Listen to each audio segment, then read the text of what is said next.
Hello வணக்கம். இன்றைக்கி நம்ம டேலியில் பேலன்ஸ் ஷீட்டை பற்றி பார்க்க போகிறோம். ஸோ பேலன்ஸ் ஷீட் அப்படிங்கிறது ஒரு report.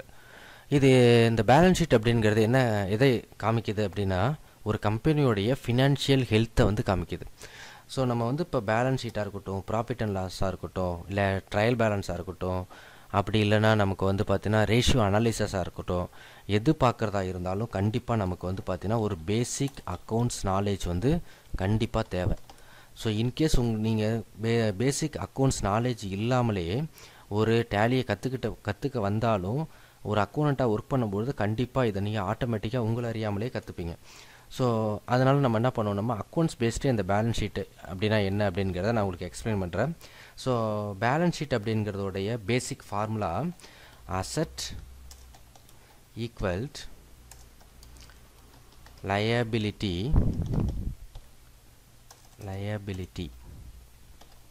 liability plus equity. So இதை ஒன் பை ஒன்னாக பார்ப்போம். இப்போ அசட்ஸ்னால் என்ன? அசட்ஸ் அப்படிங்கிறது நம்மளுடைய சொத்து. ஸோ சொத்து தான் அசட்ஸ்ன்னு சொல்கிறோம். இப்போது ரெண்டு வகையாக இருக்கும் அசட்ஸில். ஒன்று பார்த்தீங்கன்னா கரண்ட் அசட் அண்ட் அனதர் ஒன்று பார்த்தீங்கன்னா ஃபிக்ஸட் அசட்ஸ். ஸோ கரண்ட் அசட்ஸ்னால் என்ன? ஆல்ரெடி நிறைய வீடியோவில் நான் உங்களுக்கு சொல்லியிருக்கேன் கரண்ட் அசட்ஸ்னால் என்ன, ஃபிக்ஸட் அசட்ஸ்னால் என்னன்னு. ஸோ இதுலேயும் நான் சொல்கிறேன், நம்ம பேலன்ஸ் ஷீட் பார்க்கும்போது ஒன் மோர் டைம் நான் ரிமைண்ட் பண்ணுறேன். கரண்ட் அசட்ஸ் அப்படின்னா நம்மளுடைய மூவபிள் அசட்ஸ். மூவபிள் அசட்ஸ்னால் அர்த்தம், இப்போ எக்ஸாம்பிள் பேங்க் அக்கௌண்ட் அப்படிங்கிறது இஸ் அ மூவபிள் அசட்ஸ். ஏன்னா அதோட வேல்யூ நாட் ஸ்டேபிள். இப்போ எக்ஸாம்பிள் இன்றைக்கி நம்ம பேங்க்கில் இவ்வளோ பணம் இருக்கும், இப்போ ஒரு 10,000 இருக்குது, நாளைக்கு 10,000 தான் இருக்குமா சொல்ல முடியாது, குறையும் கூடும். ஸோ அப்போ நாட் ஃபிக்ஸட், அதாவது ஸ்டாண்டர்ட் கிடையாது. அதுவே ஃபிக்ஸட் அசட் அப்படின்னு நான் சொல்லணும்னா த வேல்யூ ஃபிக்ஸட்ஸ். இப்போ வேல்யூ எப்படி ஃபிக்ஸட் ஆகும்? இப்போ எக்ஸாம்பிள் ஆஃபீஸ்க்காக ஒரு ஃபர்னிச்சர் வாங்குகிறோம் அப்படின்னா நாட் ஃபார் செல்லிங் பர்பஸ், இது ஆஃபீஸ்க்காக வாங்கக்கூடிய ஒரு பொருள். இப்போ வாங்குகிறோம் அப்படின்னா இப்போ அதோட விலை 500ன்னு வச்சுங்களேன். ஒரு 5 வருஷம் கழிச்சு நம்ம கேட்டாலும் அதுக்காக எவ்வளோ செலவு பண்ணியிருக்கோம்? 500 தான் செலவு பண்ணியிருக்கோம். அப்போ ஃபர்னிச்சர் மறுநாள் அதோடைய வேல்யூ 400 குறைய சான்சஸ் கிடையாது. ஸோ அப்போ அதோட வேல்யூ பார்த்தீங்கன்னா இட் இஸ் அ ஃபிக்ஸர்ஸ். நீங்கள் கேட்கலாம் வருஷம் டெப்ரிசியேஷன் போடுவோமே அப்படின்னு கேட்கலாம். டெப்ரிசியேஷன் இஸ் அ தேய்மானம். ஆனால் அது வாங்கினதோடைய விலை 500 தான் என்னைக்கு கேட்டாலும். அப்போ அதோட வேல்யூ இஸ் அ ஃபிக்ஸட். அதே மாதிரி பார்த்தீங்கன்னா இப்போது லயபிலிட்டினா என்ன அர்த்தம்? இப்போ லயபிலிட்டி அப்படிங்கிறது லயபிலிட்டி மீன்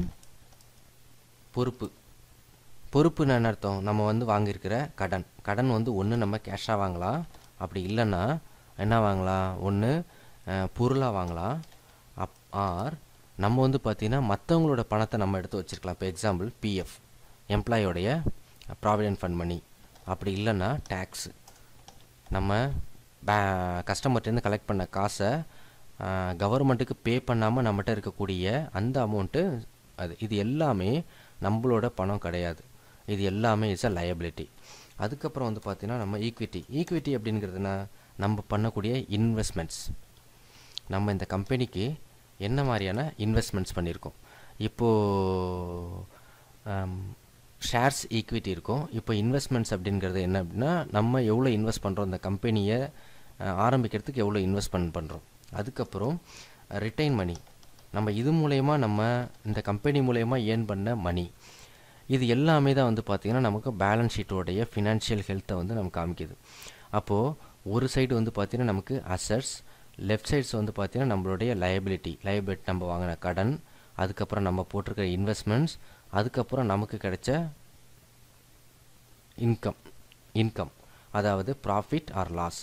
ஸோ இதை தான் என்ன பண்ணுறோம் நம்ம லைன் பை லைன். இப்போ எக்ஸாம்பிள் அசட்ஸ் அப்படிங்கிறத நம்ம டீட்டெயிலாக பார்க்கும்போது நம்மகிட்ட எவ்வளோ ஃபிக்ஸட் அசட்ஸ் இருக்குது, எவ்வளோ கரண்ட் அசட்ஸ் இருக்குது, கரண்ட் அசட்ஸில் கேஷ் எவ்வளோ இருக்குது, கஸ்டமருக்கு எவ்வளோ கடன் கொடுத்துருக்கோம், மற்றவங்களுக்கு எவ்வளோ நம்ம லோன் கொடுத்துருக்கோம் அப்படிங்கிறது தெரியும். லயபிலிட்டி அப்படிங்கும்போது நம்ம எவ்வளோ லோன் வாங்கியிருக்கோம், பேலன்ஸ் எவ்வளோ லோன் கட்ட வேண்டியது இருக்குது, கவர்மெண்ட்டுக்கு டேக்ஸ் எவ்வளோ பே பண்ண வேண்டியது இருக்குது, பொருளை கடனாக எவ்வளோ வாங்கியிருக்கோம், யார்கிட்ட வாங்கியிருக்கோம் டீட்டெயில் நமக்கு தெரியும்.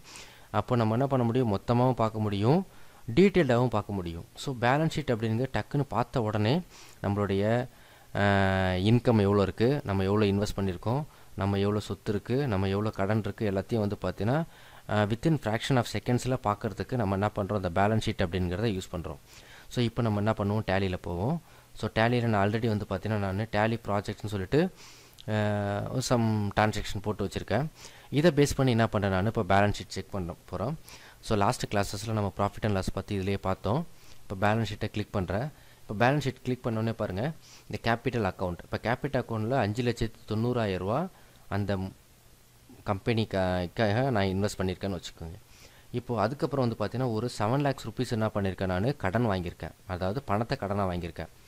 கரண்ட் லைபிலிட்டி அப்படிங்கிறது இதில் வந்து பார்த்தீங்கன்னா எனக்கு நான் வாங்கின பொருளை கடனாக வாங்கினது, அதுக்கப்புறம் டேக்ஸ் பே பண்ண வேண்டியது, இன்கேஸ் சேலரி அவுட்ஸ்டாண்டிங் இருந்தால் இது எல்லாமே எனக்கு கிடைக்குது. இங்கே பாருங்கள், இது வந்து ஈக்விட்டி, அதாவது எனக்கு வந்து ரிட்டைன்டு மணி, நான் சம்பாரித்த இதில் எனக்கு கிடைச்ச வருமானம். இது நமக்கு கிடைச்ச அசட்ஸ், ஃபிக்ஸட் அசட்ஸ். இது கரண்ட் அசட். இப்போ நான் என்ன பண்ணுறேன், ஆல்ட் F1 ப்ரெஸ் பண்ணுறேன்.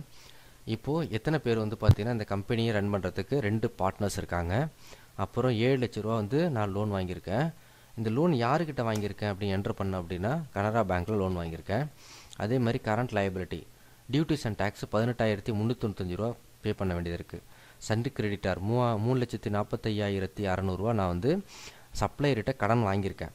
ஸோ யார்கிட்ட வாங்கியிருக்கேன் எகைன் என்ட்ரு பண்ணால் purchase bills to come again entry பண்ணுறேன். யாருக்கிட்ட வாங்கியிருக்கேன், என்னென்ன பொருள் வாங்கியிருக்கேன் அப்படிங்கிற அந்த டீட்டெயில்ஸ். ஸோ நமக்கு பார்த்த உடனே நம்மளுடைய சொத்து எவ்வளோ இன்வெஸ்ட் பண்ணணும், எவ்வளோ கடன் இருக்குது, எவ்வளோ லாபம் கிடச்சிருக்கு, நம்மகிட்ட எவ்வளோ ஃபிக்ஸட் அசட்ஸ் எவ்வளோ இருக்குது, கரண்ட் அசட்ஸ் எவ்வளோ இருக்குது அப்படிங்கிறத கண்ணுக்கு முன்னாடி டக்குன்னு கொண்டுட்டு வர்றது தான் இஸ் அ பேலன்ஸ் ஷீட். அப்போது இந்த பேலன்ஸ் ஷீட்டில் கரண்ட் அசட்ஸ்னால் இஸ் அ இது accounting words, fixed assets, liability இதெல்லாம். அப்போ இதை பற்றி நம்ம இந்த ஒவ்வொரு லைன் ஐட்டம்ஸை பற்றியும் நம்ம அக்கௌண்ட்ஸில் படிச்சுக்கிட்டோம் அப்படின்னா நமக்கு ரொம்ப ஈஸியாக இருக்கும். ஸோ இது full and full balance sheet அப்படிங்கிறது நம்மளுடைய ஒரு ஃபினான்ஷியல் ஹெல்த்தை வந்து காமிக்கிறது. இன்கேஸ் வந்து டே பை டே நம்ம வந்து பார்த்திங்கன்னா இந்த ஃபினான்ஷியல் அக்கௌண்ட்டில் நம்மளுடைய ஆக்டிவிட்டீஸை பற்றி தெரிஞ்சுக்கணும் அப்படின்னு ஆசைப்பட்டோம் அப்படின்னா இங்கே ஆட்டோ காலம் அப்படிங்கிறத ஆப்ஷன்ஸை எடுத்துக்கிட்டு நம்ம டெய்லி பார்க்கணுமா, நைட் பார்க்கணுமா, ஹாஃப் இயர்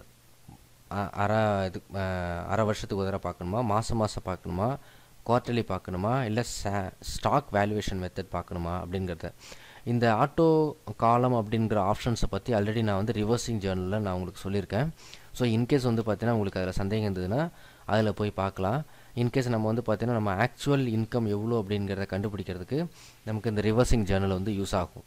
ஸோ அதில் வந்து நான் உங்களுக்கு அதை பற்றி நான் எக்ஸ்பிளைன் பண்ணியிருக்கேன். ஸோ இன்கேஸ் உங்களுக்கு சந்தேகம் இருந்ததுன்னா அதில் பாருங்கள். இப்போ நான் மந்த்லி பேஸில் கொடுத்துருக்கேன்.